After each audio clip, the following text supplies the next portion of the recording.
Pag na-close namin yung deal ni Arian, makakabili na ako ng sarili kong bahay, sarili kong kotse.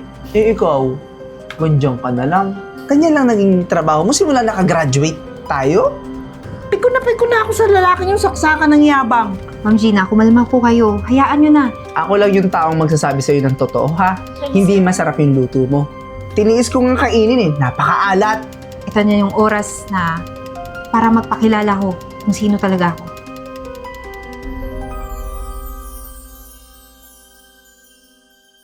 Alam mo, Arian, Opo, sir. malapit na yung pasensya ko, konting-konti na lang sa investor na to eh. Napakatagal.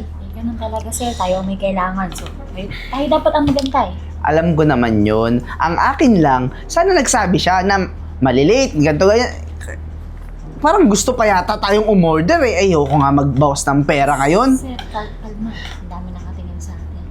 Kung gusto mo, ganito na lang. Order na kayo dyan. Hingin natin sa waitress ang menu. Tapos sagot ko na lang. Saka na lang po. Ayun. Tawas. Kailangan ko pa pala magsalita para gumalaw ka rin eh. Buti makiramdam ka. Okay po. Waiter! Waiter! Ay, Hello po. Good morning. Pwede po makakawa ng menu. Ito po. Yes, sir. Pili na po kayo. Ako nang bahala. Wait Ano na lang. sir? Teka, bago ako umorder. Bakit? May napansin kasi ako. Ano yun? Etong waitress na to, kilala ko to eh. Sino po, sir? Old acquaintance, sir. Nakakahiya ka. Eh, lang narating mo sa buhay? For sure, kilala mo ako. Oo naman, hindi kita... Makakalimutan kasi magaling ako, matalino. Classmate ko siya noon. Okay, sir.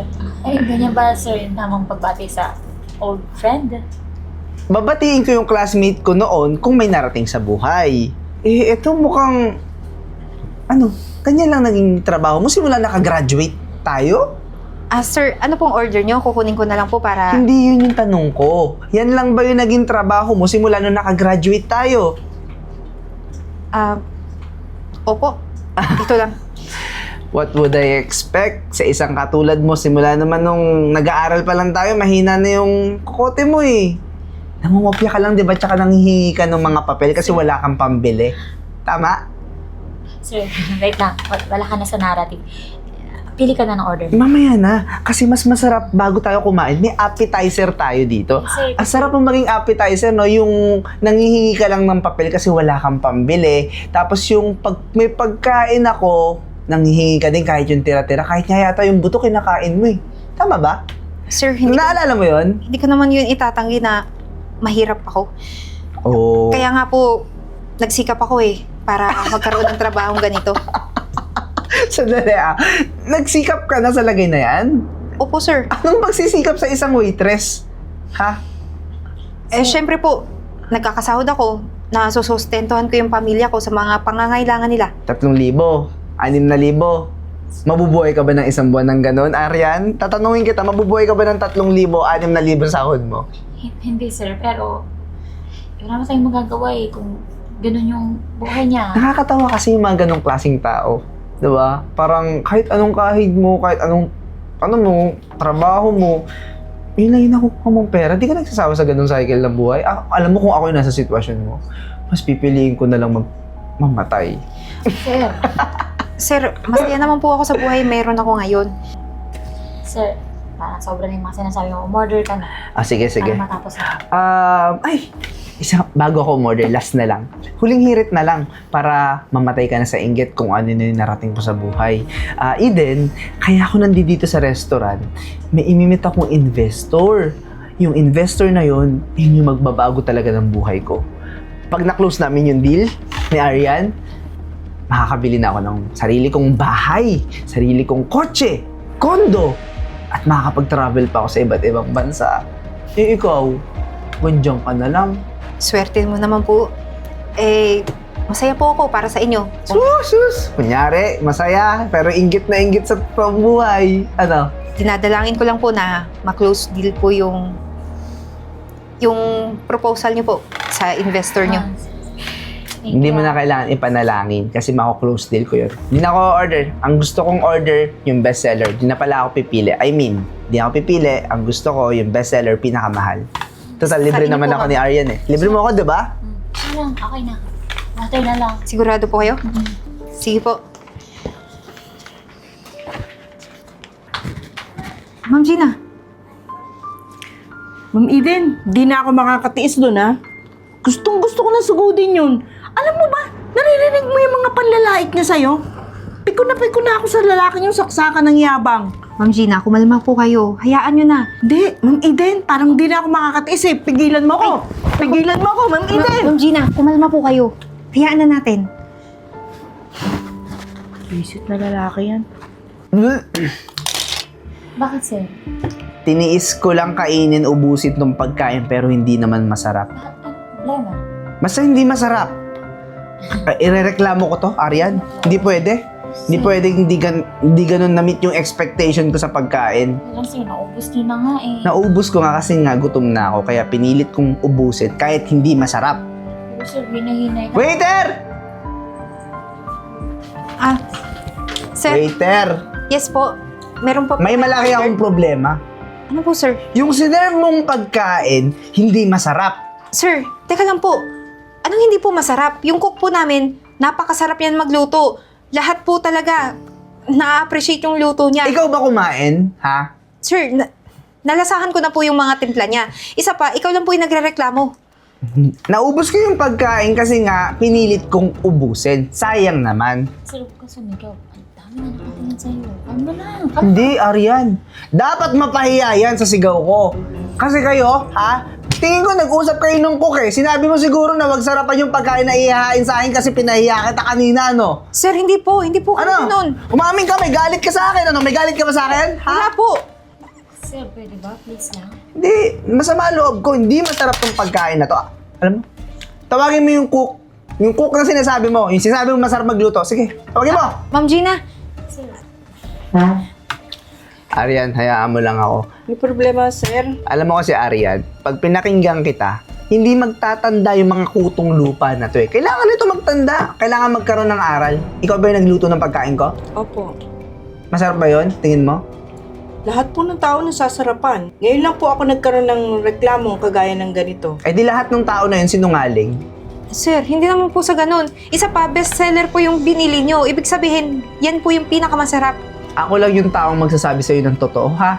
Hindi masarap yung luto mo. Tiniis ko nga kainin eh. Napakaalat. Ano? Binus mo lahat ng asin? Gusto mo magka-UTI ako? Gusto mo magkasakit ako? Sir, tama na po. Hindi po namin pwedeng gawin yun, sir. Nandito po kami para magpakain, magpabusog ng tao. Hindi po para, gaya nung sinabi nyo na hindi kayo nasarapan at inalatan ko. Dadahilan ka pang matanda ka. Alam mo, idadamay kita sa inis ko eh. Sir. Pag na-close ko yung deal talaga sa investor na yon. Dalawa kayo, mawawalan kayo ng trabaho. Sir, actually, kaya ako tubinok ng restaurant to. Kasi ang gaganda ng reviews. Walang negative. Maganda Tumigil po reviews. kayo.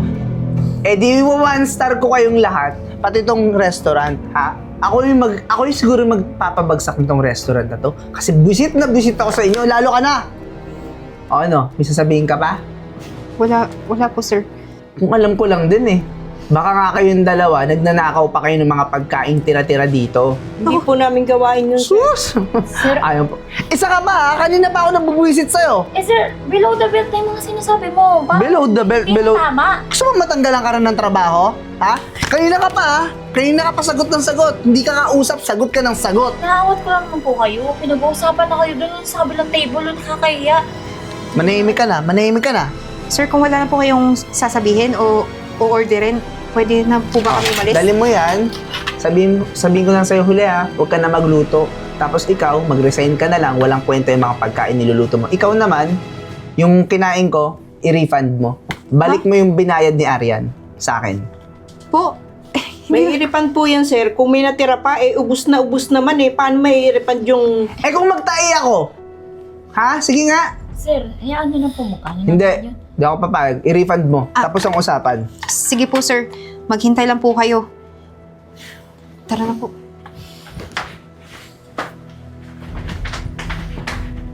Isipin mo, Ma'am Eden, sa tinagal-tagal kong cook dito, ngayon ako nakarinig na reklamo, tapos sasabihin hindi masarap? Sana nilamon niya pati kutsara tinidor dahil sasabihin niya hindi siya magbabayad. Simot na nga yung plato niya, wala nga kalaman-laman. Lalaki yun talaga. Ma'am Gina, okay lang yan. Ito na yung oras na malaman niya yung totoo. Para magpakilala ko kung sino talaga ako. Sige na po, pumunta na kayo sa kusina. Sige, Ma'am Eden. Sige po.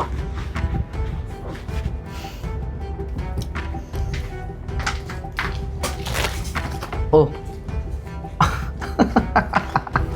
Ang trip mo. May nakakatawa ba? Out mo na. Ha? Hindi. Hindi. Di ba waitress ka nga kanina? Tapos ngayon, pabihis-bihis ka pang maganda. Akala mo naman, kahit anong bihis mo na magagandang damit, di mo pagkakaila na waitress ka lang. O baka naman, may customer kang lalaki na gagamit ng katawan mo kasi bayaran ka. Sir, ano ba? Sumusobra na kayo ah! Ba? Ayusin mo yung tono ng pananalita mo. Kasi sir, hindi na po tama yung panagkasabi nyo. Kung ano-ano pong lumalabas sa bibig nyo. Di ba edukado kayo? Okay lang po yan, miss. Tanggal ka na. Wala ka ng trabaho, ah. Kahit di mo na ako tanggalin, magre-resign ako. Ba? Tapang mo, ah. Teka nga lang.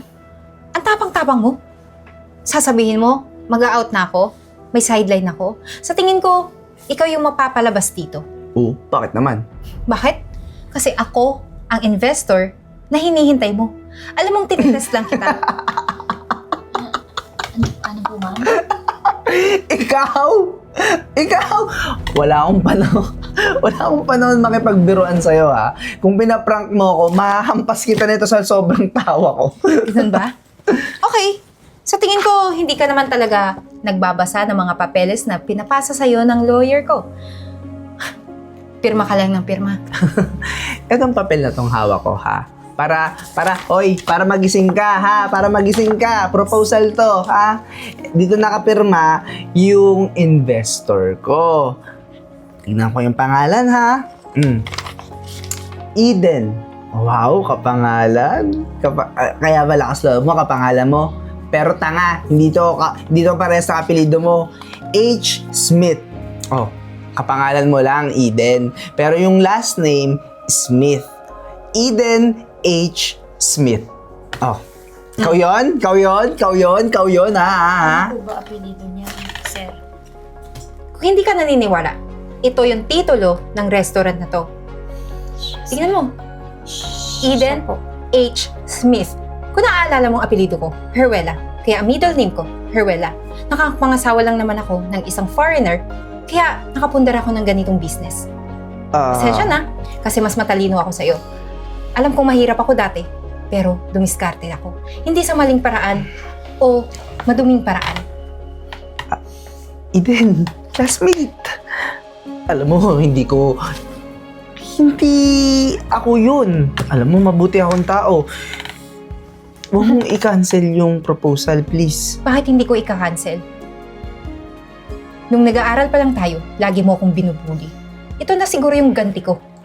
Kaya ngayon, ang mangyayari sa'yo, wala ng investment na matutuloy. Eden, nag-down na kasi ako nung sasakyan, at saka ng bahay, at saka ng kondo. Nag-down ako yung savings ko kasi inaasahan ko ma-fully paid lahat yon dito sa deal. Please, nagmamakaawa ko. Huwag mo itong i-cancel. Magiging triple, doble naman yung kikitain mo dito please. Sayang, Renz. Sinayang mo yung lahat. Tinest lang kita. Akala ko nagbago ka na pero hindi. Paano yung sasakyan ko? Wala akong pakialam, Renz. Problema mo na yan. At alam mo, lahat ng company pwede mong maging partner. Ire-report kita. Hindi. At ikaw, Miss Arian? Hindi, wag! Hindi ko gawin sa akin to. Tumigil ka! At ikaw, Miss Arian, di ba sabi mo, magre-resign ka na sa hampas lupang to? Opo. Huwag kang mag-alala. Meron ka pa ring trabaho. Sa akin ka na magtatrabaho simula ngayon. Talaga po? Oo. Yung mga panglalait mo sa mga babae, may katapusan. Sabi ko sa'yo, sir be kind to everyone you meet Ano? Aalis ka o tatawag ako ng pulis? At pwede kitang kasuhan sa lahat ng mga sinabi mo sa akin. Paano yung bayad na dinown ko? Hindi ko na makukuha yung pera doon. Umalis ka na! Sabi mo kasi close deal na tayo, di ba? Wala akong sinabi. Sinabi ko, umalis ka na!